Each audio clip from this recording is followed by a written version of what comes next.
rápida de vocês aí antes de a gente chamar o nosso próximo convidado. Olha, geralmente a abertura de CPI mostra, independente do mérito, independente se tem corrupção, se não tem, mas geralmente emplacar uma abertura de CPI mostra que o governo está enfraquecido. Em sentido contrário, quando não se abre uma CPI, mostra que o governo está mais fortalecido juntamente ao Congresso Nacional. A gente sabe muitas vezes que as CPIs elas não são ali um objeto genuíno de investigação, mas há interesses políticos de enfraquecimento no governo. Então, tendo isso em vista, passando o rolo compressor, que foi a PEC da bondade, que provavelmente será aprovada também na Câmara, e não a abertura da CPI, mostra que o governo Bolsonaro está muito articulado aí com o Centrão junto com o Congresso Nacional. Tá certo. Cabral, alguma consideração? Eu acho que ele está, na verdade, num acordão do tipo, é bom para todo mundo para tentar se reeleger. Você vai poder falar no seu comício que ajudou caminhoneiro, eu também posso, está todo mundo na paz. Certo. Bom, vamos então chamar o nosso próximo convidado, o Gustavo Glodesblum, né, professor de Relações Internacionais da Unicuritiba. Tudo bem com você, Gustavo? Boa tarde. Olá, boa tarde a todos. É sempre um prazer estar aqui na BMC News. Prazer é nosso. Gustavo, vamos começar falando aí sobre as preocupações aí com a quebra de cadeias globais aí de valor, né, como efeitos aí de longo prazo aí das mudanças aí em todo esse processo de globalização, né? Desde o Fórum Econômico Mundial de Davos, aí, as principais tendências da economia mundial têm sido interpretadas aí a partir dos impactos de cadeias de valor mais curtas, né? A guerra na Ucrânia se soma aí a outras crises também, a gente pode citar o fator climático, crises financeiras, que faz com que os tomadores aí de decisões se tornem aí mais incertos, né, a respeito aí da dependência econômica de países muito distantes. Queria que você então começasse com uma análise sobre essa questão. Bom, chama atenção para a gente já faz algum tempo, né, o desenvolvimento desse tipo de análise por parte de diferentes tomadores de decisão. Na verdade, esse cenário ele foi traçado já ainda durante o período do Fórum Econômico Mundial de Davos, quando Klaus Schwab, né, que é o presidente do Fórum Econômico, estabeleceu que haveria 3 cenários principais para o desenvolvimento das relações internacionais, sejam elas econômicas, de caráter diplomático, ou mesmo de caráter político ou apenas cultural, que seria justamente a retomada da política de blocos, né, característica do período da Guerra Fria, que seria aquela que traria maiores consequências para o desenvolvimento da globalização como a gente conhecia até então. Por outro lado, a gente poderia ter um hipernacionalismo, que ele chamou, né? Ou seja, os países buscando desenvolver com as suas capacidades apenas o acesso aos principais tipos de recursos, né? E como você citou, aqui não é apenas falando de recursos financeiros, né? Mas principalmente lidando com questões climáticas, acesso a minérios, acesso a outros tipos de insumos necessários para as produções, né? Para as atividades produtivas desses países. E também, por fim, a possibilidade dessa nova regionalização, digamos assim. Acho que para a gente que cresceu aí nos anos 90, nos anos 2000, a gente vislumbrava naquele período, né, um tipo específico de regionalização que ficou conhecido como modelo União Europeia, né, ou seja, a integração econômica, produtiva, mas também legislativa, de livre circulação de bens, capitais e de pessoas dentro de uma determinada área, que foi tentado aqui também no Mercosul, na Comunidade Andina de Nações, enfim, em outras regiões. Só que agora não se trata desse tipo de regionalismo, né? O que a gente está observando é justamente esse fator que você colocou aí. Ou seja, o fato de que mesmo regiões que não tenham esses arranjos institucionais, como a União Europeia ou algum outro processo de integração regional, estão verificando, estão, né, assim, contabilizando a possibilidade de realizar uma aproximação maior com os seus países vizinhos em termos de autonomia estratégica. E talvez esse seja o principal tema que a gente vai ouvir sendo falado aí ao longo do tempo, esse tema da autonomia estratégica dos Estados Unidos, e que vai tocando aí, vai se fortalecendo cada vez mais, mesmo com a gestão do Biden na Casa. A gente está com um probleminha de sinal aí na conexão, acho que agora a gente perdeu a conexão aí com o Gustavo, que conversava com a gente, professor de Relações Internacionais da Unicuritiba. Daqui a pouquinho, então, a gente retoma aí o contato com o Gustavo para continuar aqui a nossa entrevista. Mas algum comentário sobre essa primeira questão aí que o Gustavo abordava? Olha, meu caro Brosco, é o que a gente comenta há bastante tempo aí, né, aqui nos programas, de um processo não de desglobalização, mas de uma desaceleração do processo de globalização. É obviamente que a globalização ela vai continuar, porque isso envolve muitos custos, a realidade se impõe e aí a gente tem que produzir em outro país. Mas, em alguns setores, eu acho que era bem a fala dele, né, na hora que ele caiu, alguns setores os países vão preferir fazer em casa, mesmo que isso custe mais, né?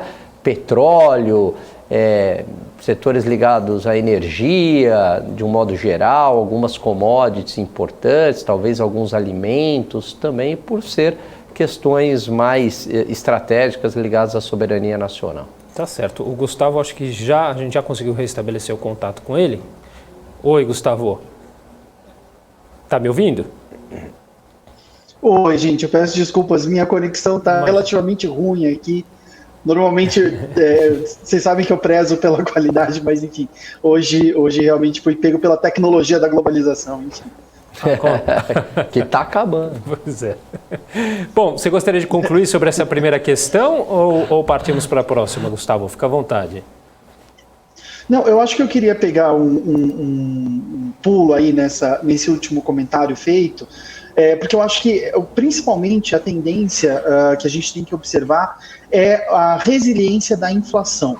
Acho que é justamente o fator que estava sendo comentado, né, de produção nacional, de custos trabalhistas mais altos, a impossibilidade de manter cadeias muito longas, né?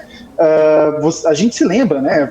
Foi recentemente que teve aquele navio que encalhou no canal de Suez, né? Ou seja, comprometendo 75% do comércio internacional. Então, são tanto fatores, né, de caráter político, mas também fatores de caráter produtivo que estão influenciando aí e que vão garantir aqui não necessariamente como uma coisa boa, né, mas que vão estabelecer justamente esse fator da inflação resiliente, digamos assim, né, ou seja, uma tendência de alta dos custos e dos preços justamente em razão desse encurtamento das cadeias de valor. Perfeito. Gani Cabral, alguma questão? O Cabral não está com a gente aqui ainda. Você tem uma questão? Senão eu parto para a próxima aqui, Gani. Em relação a esse conflito Rússia e Ucrânia, se ele tem alguma perspectiva de qual será o fechamento na análise dele, né? Eu acho que todo mundo concorda que vai se estender por muito tempo, mas no final das contas, quem que leva aí? Quem que sai vitorioso? Hoje parece que começou parece porque eu não pude ir aos noticiários a fundo hoje, mas começou uma conferência internacional em Lugano, na Suíça, cujo tema principal era já o debate a respeito da reconstrução na Ucrânia, né? Então, assim, ao mesmo tempo em que a gente está esperando que esse conflito ele se prolongue de uma forma ou de outra, pelo menos aí por mais alguns meses, a gente já está observando movimentações no cenário internacional relativos a um período pós-conflito, né? Ou seja, como que vai se organizar a economia europeia, como que vai se organizar a economia russa e ucraniana e como isso vai se desenvolver dentro desse processo como um todo. Então, acho que é um desenvolvimento importante para a gente observar, né? E o processo, né, relativamente longo. Principalmente, acho que o fator principal para a gente analisar nesse processo é justamente o pós-conflito em termos de combate armado, né? A existência de paramilitares, como aqui na Colômbia tem influência, né?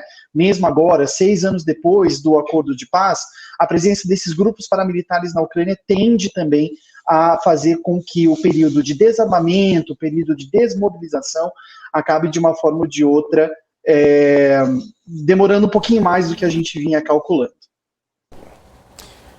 Gustavo, falar um pouquinho, eu queria inclusive a sua análise aí sobre os resultados aí das discussões mais recentes aí, né, dos grupos de coalizões aí internacionais, como o BRICS, também G7, né, as recentes reuniões aí do G7, do BRICS aí que apontam aí para algumas mudanças aí na forma de fazer política internacional, né, enquanto o G7 vem aí enfrentando problemas aí para se fechar cada vez mais, né, os BRICS aí têm aparecido aí, inclusive para a China aí como oportunidade aí para ampliar suas relações com outros países do mundo aí de forma global, né? Então eu gostaria de uma análise sua sobre mais essa questão. Eu acho que é bem interessante essa dinâmica distinta entre os dois grupos, né? Acho que isso ficou bem claro, tanto na reunião do G7, quanto agora na reunião dos BRICS, né? Já que uma das notícias mais importantes com relação aos BRICS é a adesão da Argentina e de outros países, né, a essa plataforma. Talvez a grande diferença essencial do BRICS com relação ao início, quando ele começou lá nos anos 2010, seja justamente essa sua constituição enquanto uma plataforma relevante para um tipo de exercício específico de multilateralismo, né? E acho que esse pressuposto talvez esteja sendo colocado em prática por países que estão liderando o processo de integração, né, dessa plataforma. Eu falo plataforma porque ele se distingue muito justamente do G7. O G7 tem se caracterizado, principalmente nas últimas reuniões relativas à questão da Ucrânia, como uma coalizão, ou seja, a reunião de países, de alguns países, principalmente de grandes potências econômicas do mundo, né, em prol de obtenção de algum tipo de resultado político no cenário internacional.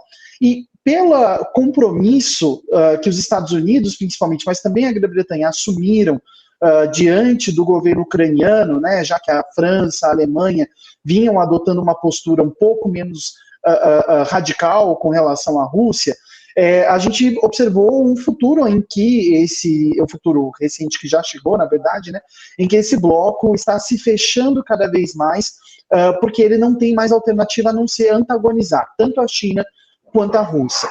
Isso é diferente do que está acontecendo com relação ao BRICS, né, o BRICS que está, de uma forma ou de outra, se abrindo, né, virando justamente não uma coalizão entre Brasil, Rússia, Índia, China e África do Sul, mas sim uma plataforma a partir da onde esses países podem, de uma forma ou de outra, se engajar de forma não total com esse conjunto de países em desenvolvimento, né? E aí a adesão da Argentina e de vários países da África a esse projeto dá essa ideia de uma plataforma, né, do BRICS como uma plataforma, onde um país pode escolher algum tipo de iniciativa e não escolher outra, né, enquanto que o G7 tem adotado políticas e ações em conjunto e tendo uma dependendo da outra, né, a economia dependendo da política, a cultura dependendo da economia e por aí vai. Então o G7 ele tem mais se fechado, enquanto que o BRICS tem se aberto e se tornado essa plataforma que provavelmente nos próximos anos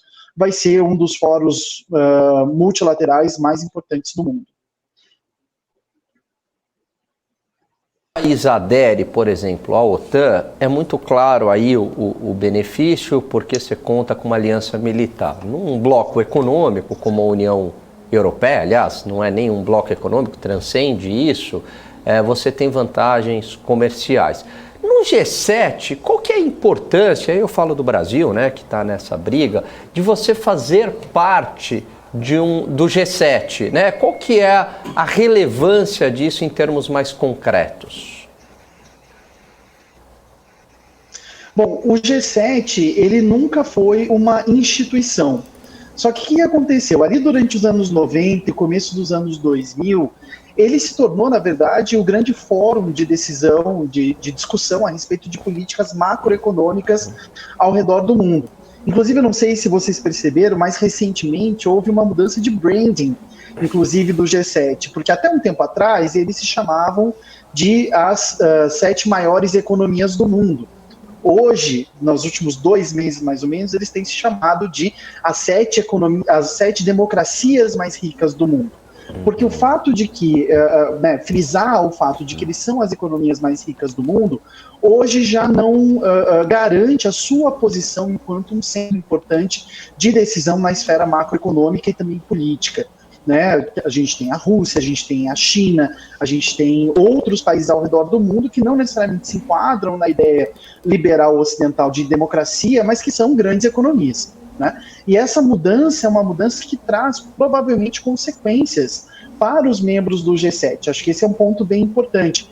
Vale ou não vale a pena fazer parte do G7? Quando a gente tinha o G7 lá no começo dos anos 90, né, e depois a entrada da Rússia a partir de 2002, a saída da Rússia a partir de 2014, né, o fato de que a China nunca entrou no G7, sim no G20 financeiro, né, criado depois da crise de 2008, a crise internacional de 2008, isso mostra para nós que talvez o G7 ele tenha se tornado mais uma esfera de coordenação de pequenas partes de política econômica do que um grande fórum representativo de política internacional.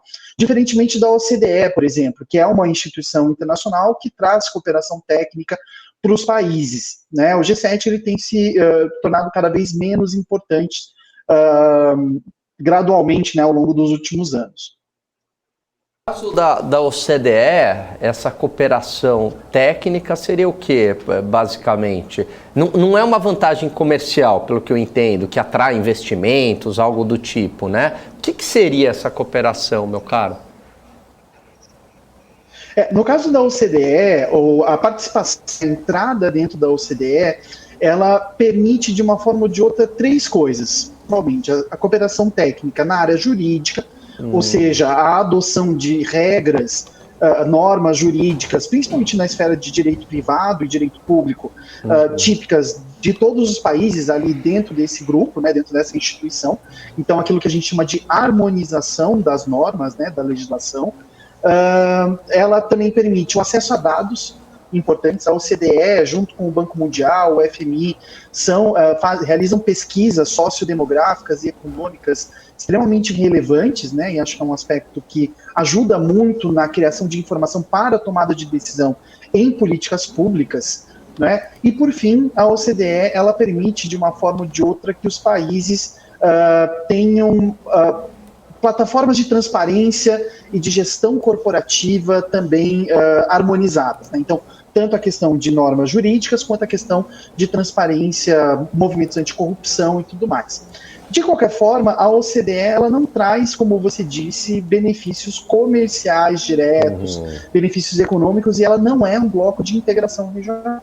Né? Então, é mais algo que é legal fazer parte, né? Que interessa aos países, mas que não necessariamente traz vantagens e benefícios no médio e no longo prazo.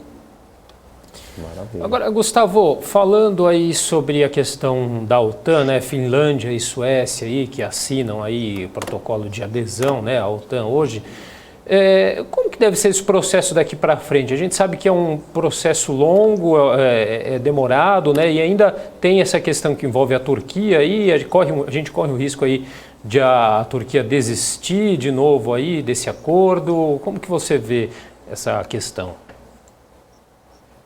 Bom, hoje os 30 países que fazem parte da OTAN assinaram a entrada, né, a permissão de entrada da Finlândia e da Suécia ao processo da OTAN, o que inclui a Turquia. Né? A gente tem que lembrar que o Recep Tayyip Erdogan, que é o presidente da Turquia, né, ele é, sobretudo, um jogador, digamos assim. Né?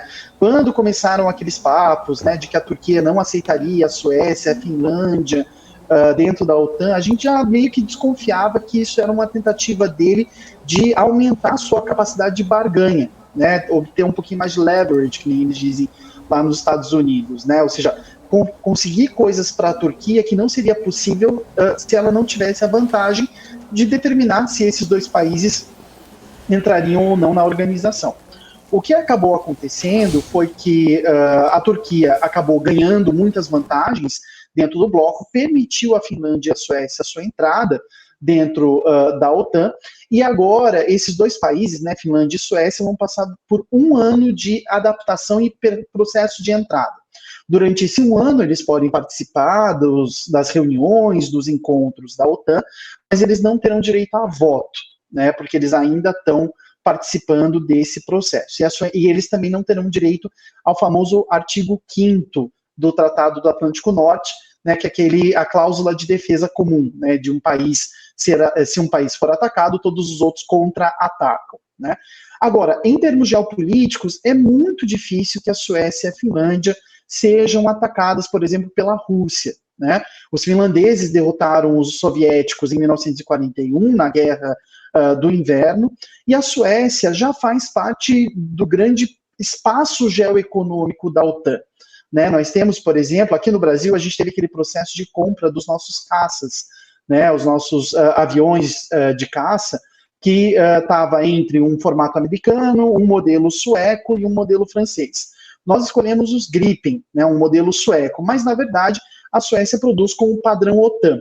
Então, a entrada desses países na OTAN não vai trazer tantas consequências ou demandar tantas mudanças internas para esses países. Né? Agora é mais um processo burocrático, como se fosse um processo mesmo de certificação de que esses países podem fazer parte do bloco, mas que vai levar tempo, né? Vai levar aí 1 ano, pelo menos, nesse período de aprovação, e depois desse período ainda mais alguns processos de entrada e articulação com as tropas dos outros países.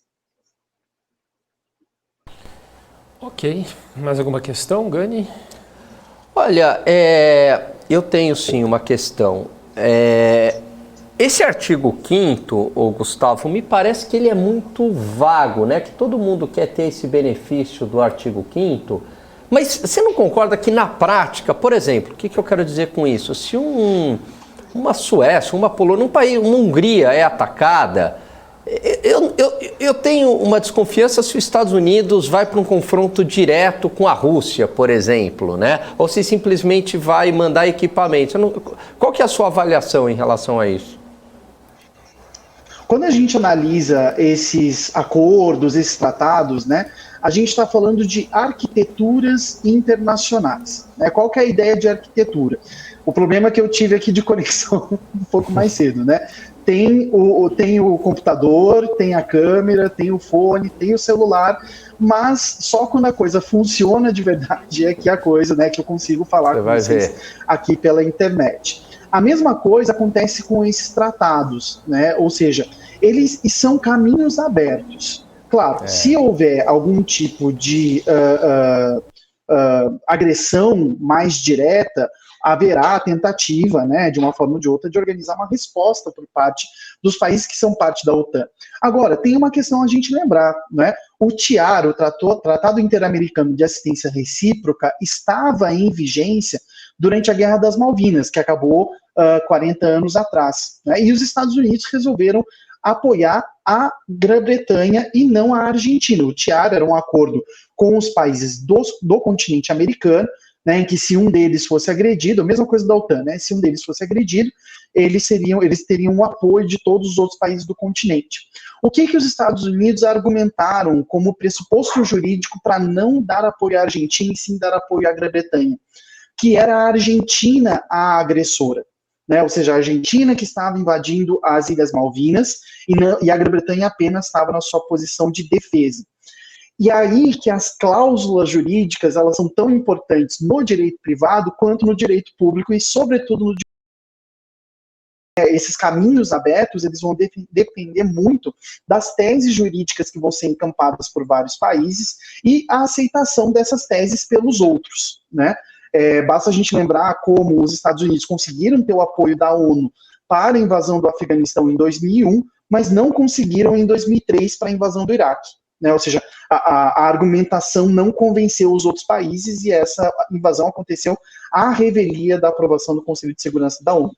Então, acho que a ideia de arquitetura institucional deixa para nós mais claro essa maleabilidade, né, essa inter-relação entre direito, economia e política no cenário internacional. Participação do Gustavo Glodesblum, que é professor de Relações Internacionais da Unicuritiba, conversando aqui hoje com a gente. Gustavo, muito obrigado por todos os esclarecimentos, viu? Imagina, eu que agradeço. Sempre um prazer estar aqui. Um abraço. Um abraço.